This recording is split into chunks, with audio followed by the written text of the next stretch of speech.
Well, good afternoon and welcome to the Midday News.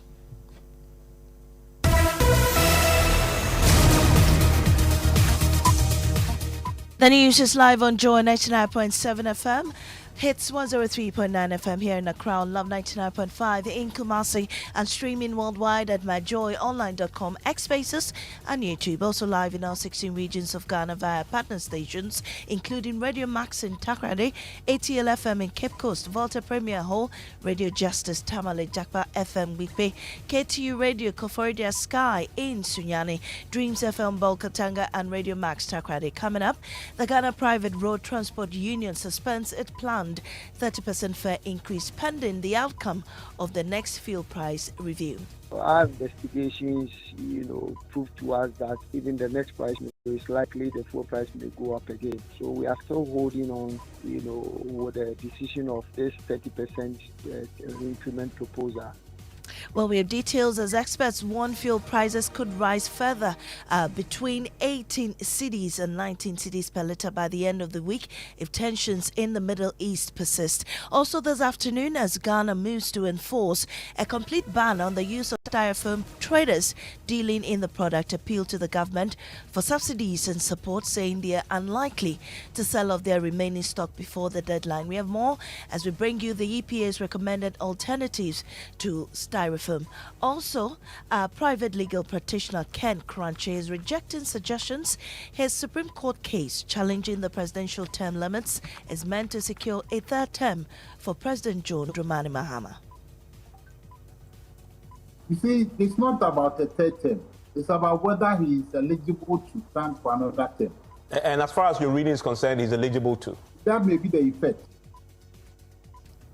And there's some good news for kidney patients. Thousands of Ghanaians living with kidney failure could soon spend less on treatment as the Kolebu Teaching Hospital rolls out a home-based dialysis program. With these and more with me, Maame, Nyamekye, Thompson. This is Joy News, independent, fearless, and credible. Do stay with us. And we go into the details now. The Ghana Private Road Transport Union has suspended its proposed 30% increase in transport fares as it monitors developments in the next fuel pricing window. The union had earlier announced the planned adjustment but put it on hold following the engagements with government, which appealed to transport operators to allow more time for efforts to reduce fuel prices. With the next pricing window due on Friday, the union says it will assess movements in petroleum prices before deciding on the proposed fare adjustments. The proposed increase comes amid renewed pressure on petroleum prices, with diesel currently selling at about 18 cedis per litre and petrol at about 14 cedis per litre. Samuel Amwa is Deputy Public Relations Officer of the Ghana Private Road Transport Union. Yesterday, before 6 o'clock, I wasn't around, but then my leadership called that they met. And when they met, they asked them to hold on and that they are working on things to see towards that the fuel price might come down. But to us, our investigations, prove to us that even the next price window is likely the fuel price may go up again. So we are still holding on with the decision of this 30% increment proposal to see coming Friday. I believe the next window will open for us to see what will happen at the pump. Then we also know what to do. So that's the latest development. The diesel now is 17 cedis, 78 pesos, yes, a little to 18 cedis. Petrol is also 14 cedis, I think 95 pesos, a little to 15 cedis. The impact is, now a driver will work and at the close of that, you will not get anything to be taken home. They can't meet their shelves, because the fuel is very, very high. The close of the day, this small money that they've been taking from passengers, they will gather them, then they will use all to go and buy fuel. So that is what is disturbing the business now. Prior to that, there are areas that the drivers even don't want to, ply, because when they go and come, they won't get anything. So that is the problem we are facing for now. Well, let's speak to economist Professor William Pepper joining us on Zoom. We're grateful for your time, sir. How significant will another increase in fares be for food prices and other goods and services, given Ghana's dependence on it, especially on road transport or transportation of our foods?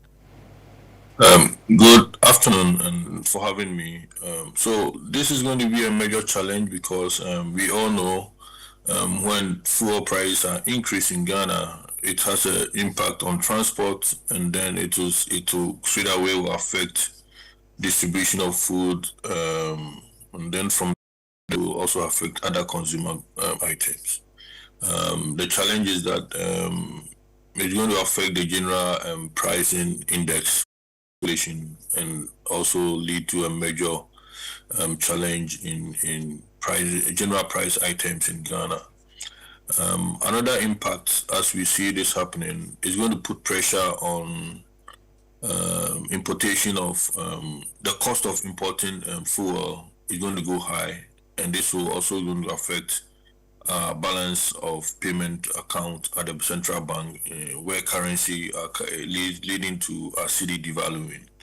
And this, when the cedi devalues, also will have an impact on inflation. So it's something that is very, very significant, and the government must pay attention to it and see, hey, what can we do to mitigate these pressures that are coming in? What I'm reading online is that there's a general indication that should the conflict between Iran and US come down, prices may normalize and we may see a bit of decline. We've also noticed a pattern where tankers that are not able to go through the Strait of Hormuz are using the Red Sea, and that route has also become very long for Africa. Is there a time for Ghana to now talk to our brother in Nigeria to see what support they can also give to us to reduce the cost? We all know, Dangote has complained that sometimes moving crude around Africa is expensive. Government may have to come together to say, can we find a way to mitigate these costs? So these are some of the things probably I'm expecting government to be looking at to say we have to come up with mitigation measures. Just with probably, I don't know if they'll be thinking of a reduction of 1 cedi. It will not have a major impact, but the major impact is you have to look for a supply line that will be able to get a cheaper crude. We've also heard of the TOR coming in to do some refinery. Right. If that can also come in handy, it's going to help reduce the price of petrol and diesel in Ghana. Well, talking about subsidies from government, they've done that already previously. Will that strategy be sustainable moving forward? Especially, what can we do? Because we know that TOR is producing or refining, but that hasn't significantly changed our situation domestically. I mean, let me put it, the 1 cedi probably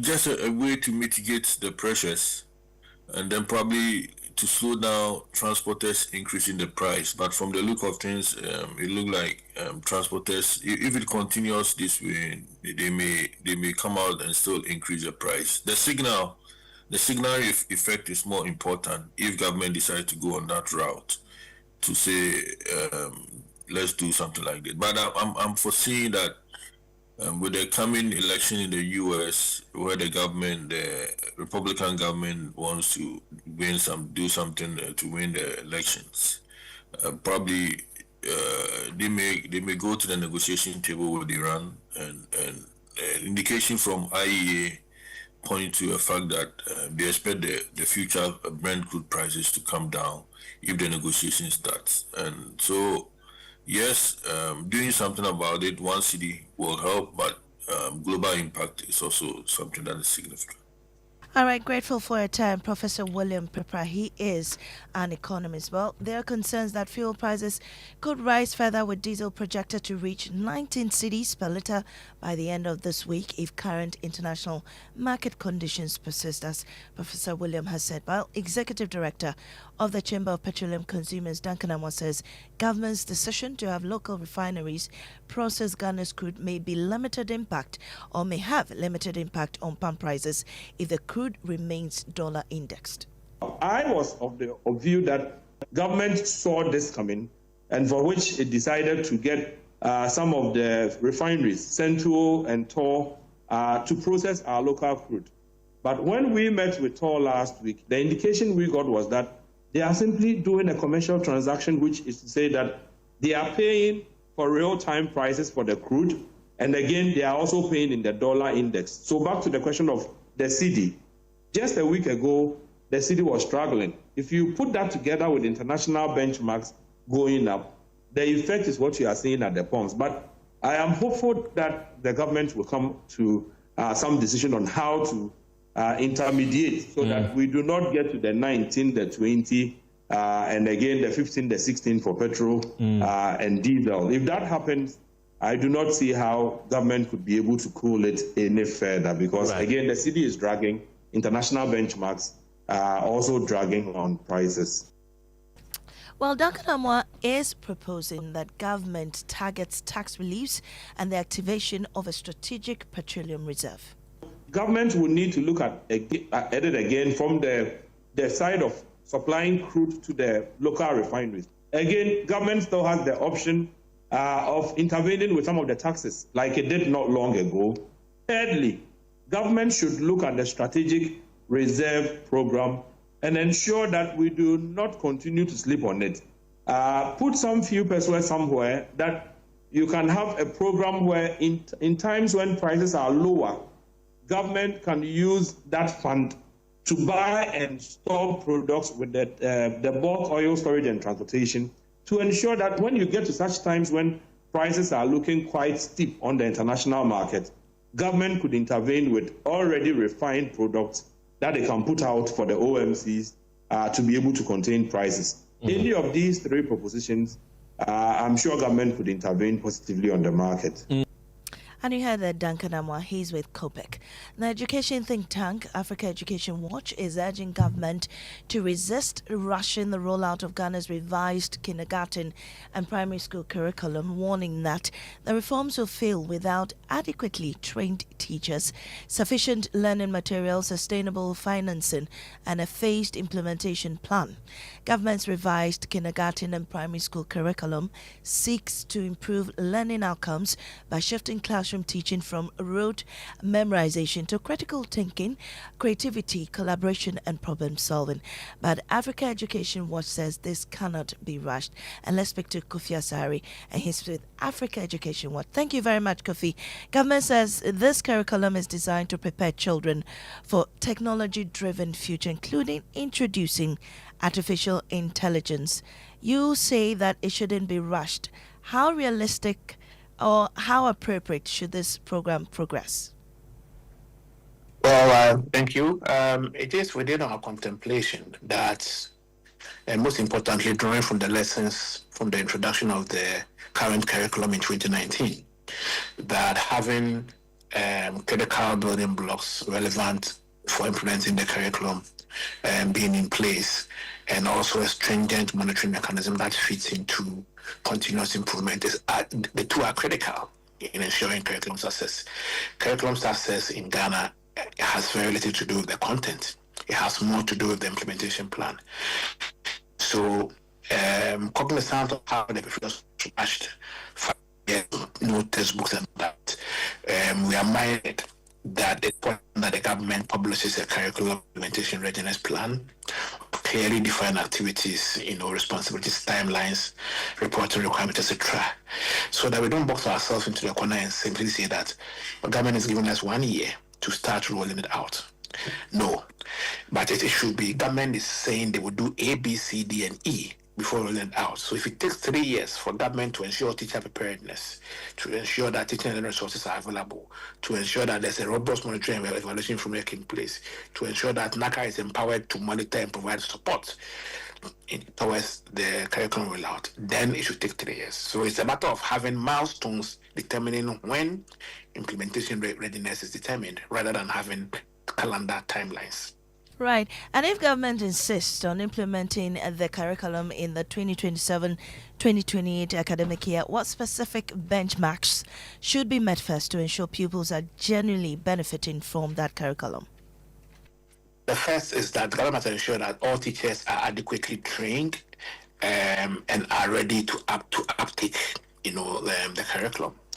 And then second and most importantly, teaching and learning resources must be available because the curriculum proposes a shift from the current record-based assessment to a much more task-based assessment system. And so if we don't provide the resources for instruction, for pedagogy, and for assessment, we may not benefit from the reviewed curriculum. And so teacher preparation and then provision of teaching and learning resources is a critical ingredient, a sine qua non for curriculum readiness to be determined. Thank you very much, Kofi Asare, for joining us this afternoon. Moving on, private legal practitioner Ken Kranchi has dismissed claims that a case he has filed at the Supreme Court is an attempt to pave the way for President John Mahama to seek a third term in office. Mr. Kranchi is asking the Supreme Court to interpret Article 66(2) of the 1992 Constitution, which sets out Ghana's presidential term limits. He argues that when the Constitution is read as a whole, it could lead to different interpretation from the widely accepted understanding of the article. Speaking on PM Express on Monday, Mr. Kranchi said the suit is intended to seek clarity on the constitutional interpretation of presidential term limits, particularly the issue of consecutive terms, although he acknowledged that if the Supreme Court rules in his favor, the interpretation could ultimately benefit President John Mahama. There's an ambiguity. There's a genuine ambiguity. That is why we are not depending on, unlike the other petitioner, we are not depending on Article 66(2) alone. We have brought in other clauses of the other articles and clauses of the 1980 Constitution, like Article 264, 2462, and others, that read the Constitution as a whole. Then you may come to a certain conclusion. But do you accept that the effect of what you've done, if indeed the Supreme Court entertains it, may lead to John Mahama going for a third term? I was asked this question, and I don't have a problem with it. You see, it's not about a third term. It's about whether he is eligible to stand for another term. And as far as your reading is concerned, he's eligible to? That may be the effect, but that is not what we are seeking. In fact, if you read my rate, it doesn't mention Mr. Mahama. Well, law lecturer Professor Kwadwo Appiah says some actions of the government point to a Mahama third term agenda. I'm not saying in any way that I'm concluding John Mahama wants to go for a third term. But look at the regional tribunal system. It can aid that particular third term agenda. Look at how the Chief Justice was removed from office. It can support that third term agenda. The number of Supreme Court justices that we are seeing addition to them at the Supreme Court, it's another sign. And I'm looking at this all from the experiences of other countries where third termism starts slowly, but it begins to snowball. And then if there's a possibility of going by the soft approach through legal means which are still compromised and done and manipulated, the third term comes into place, or the hard approach which leads to violations of human rights along the way. And the president bulldozes his way, even within his political party. Any other Professor Appiah? The reusable bowls, which we used to use, caps we used to send to buy our cocoa, let's get back to them.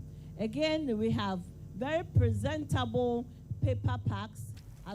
And those are alternatives the Environmental Protection Agency is recommending as Ghana moves to completely ban the use of styrofoam commonly used for takeaway food packaging.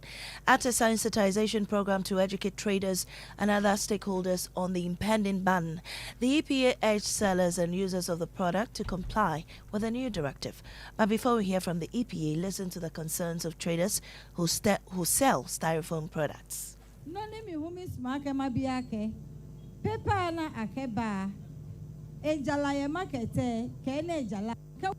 Different agboyemi ale no ambahano bena fe ne keni ho moye keni bi afe pepe alo ke wona take away wonya wa fini rubber bag mi wo mi bia ke pepe ani ba abanye ne a distribute ahamo fiamo ni ho take away pack lo. And you heard that traders calling on government to provide subsidies to cushion the impact of the ban. Others are appealing for their remaining stock to be exchanged for the approved alternatives. While responding, the EPA CEO Nana Ama Brown-Kluge asked the traders to stop purchasing styrofoam products in bulk to avoid incurring losses when the ban takes effect in January 2027. She also outlined the improved or approved alternatives that traders and consumers should begin adopting. So now the alternatives, which we all must embrace, is the reusable bowls, which we used to use, as the market woman said, our Iowa, back to them. The bowls we used to send by our wache, let's get back to them. The bowls or caps we used to send to buy our cocoa, let's get back to them. Again, we have very presentable paper packs, aluminium foil. Aluminium foils, we can recycle them. These paper packs are biodegradable. The leaves for wache, we can use them, same leaves, also for our banku. Our plantain leaves are still usable for our banku. Let's get back to them, like the way we still do our kenke. Let's get back to these leaves for our use. And there are even health benefits when we use these leaves. So for the takeaway packs we are banning, the alternatives are available. I also heard about the costs of the alternatives. Yes, they are expensive because the demand is not there. Once we all have a demanding, or we all demand these paper packs or the alternative, the aluminum foil, and the prices will become cheaper because the producers will have job to do. The producers will produce more, and once there's demand and there's supply, all of us will be comfortable and it will be as cheap as we wanted. Anyway, the Professor Nanama Brown-Kluge, she's CEO of the Environmental Protection Authority. And you're still listening to the Midday News here on Joy 99.7 FM. We'll take a break. When we return, thousands of Ghanaians living with kidney failure could soon spend less on treatment as Kolebu Teaching Hospital rolls out a home-based dialysis program. You don't have to sit tethered to a dialysis machine 3 times a week. This gives the patient more independence. You're able to do your treatments at home.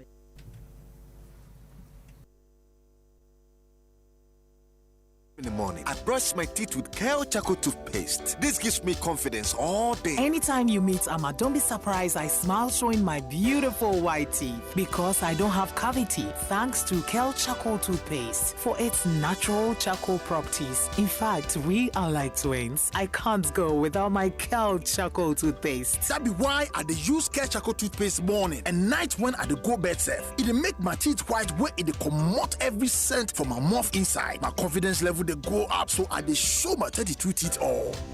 Introducing the Kale Charcoal toothpaste, formulated with activated bamboo charcoal powder, ensures whiter teeth and removes bad breath. The strong natural property of the activated bamboo charcoal removes bacteria, absorbs surface stains on our teeth caused by coffee, wines, and tobacco. Welcome, Kale Charcoal toothpaste. Kale Charcoal toothpaste, Sankofa Yenchi. Kale, happy smile. This advert is FDA approved.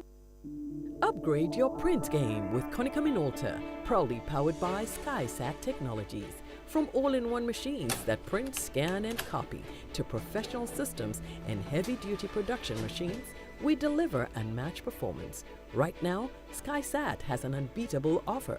1 entire year of free servicing on all Konica Minolta machines. That's 12 months of expert maintenance for new and existing customers. Visit our new VIP print center at Pegasus Place, Airport Residential Area for a live demonstration. Call us on 050-164-5180 or 0302-798-829. Again, it's 050-164-5180 or 0302-798-829. SkySat Technologies, performance that delivers every time.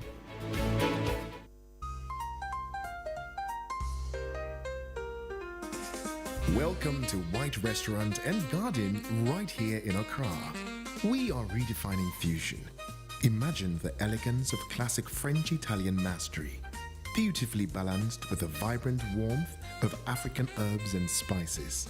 Every plate is a masterpiece, and every moment is an experience. Pair your evening with our masterfully crafted cocktails and let the world fade away with each sip. Book your table today using the code WHITE@3, and your first round of signature cocktails is entirely our gift to you. Experience dining done beautifully. Call 050-982-3420 to reserve your evening. White Restaurant and Garden. Experience dining done beautifully.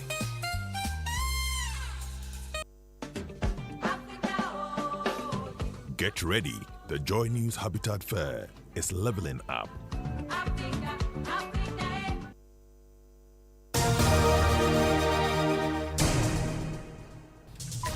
Thanks for staying with us. Now, for thousands of Ghanaians living with kidney failure, staying alive comes at a huge financial cost.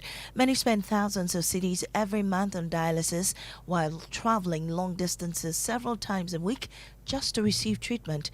But that could soon change. Doctors at Kolebu Teaching Hospital are introducing a new home-based program that will allow eligible patients to receive life-saving treatment from the comfort of their homes, cutting down hospital visits and easing the financial burden.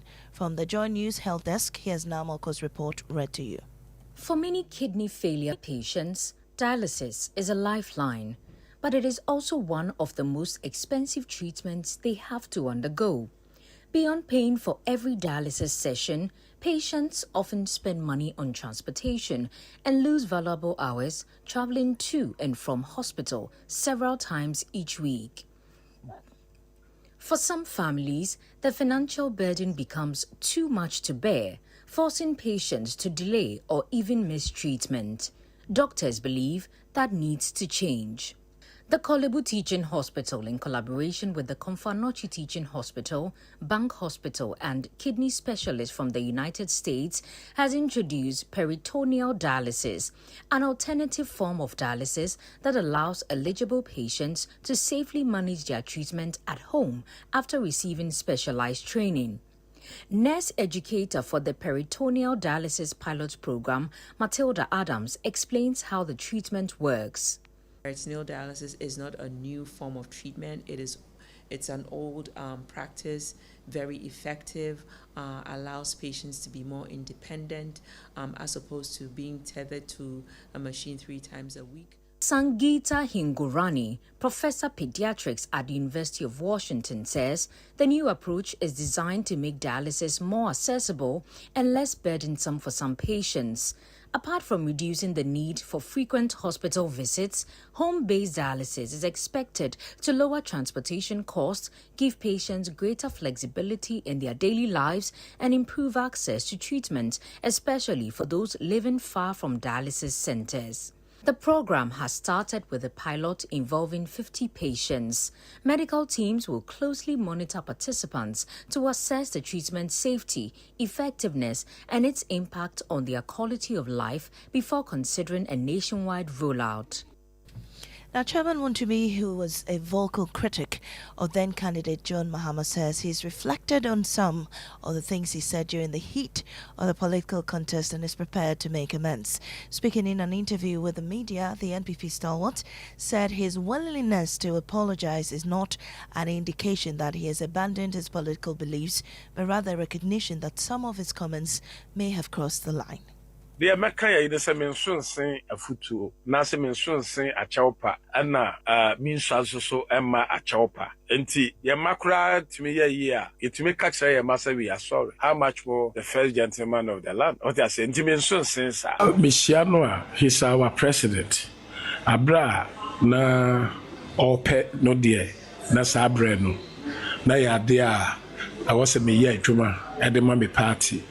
Cecilia, ye dear. Anya dia ono akro beba bio na mehia no a mechia no.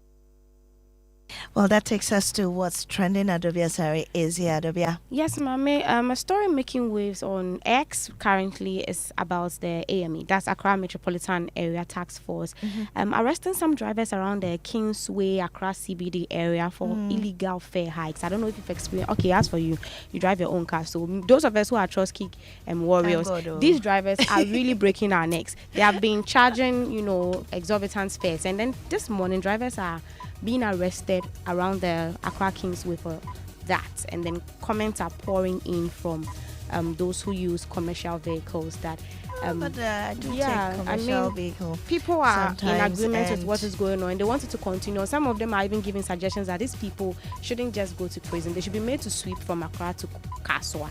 And then people are just sharing their comments, and that's what's on social media. All right. Adobia, thank you very much for us training. That's how we draw the curtain this afternoon on the Midday News. Up next is Living Word with Pastor Mensa Otabil.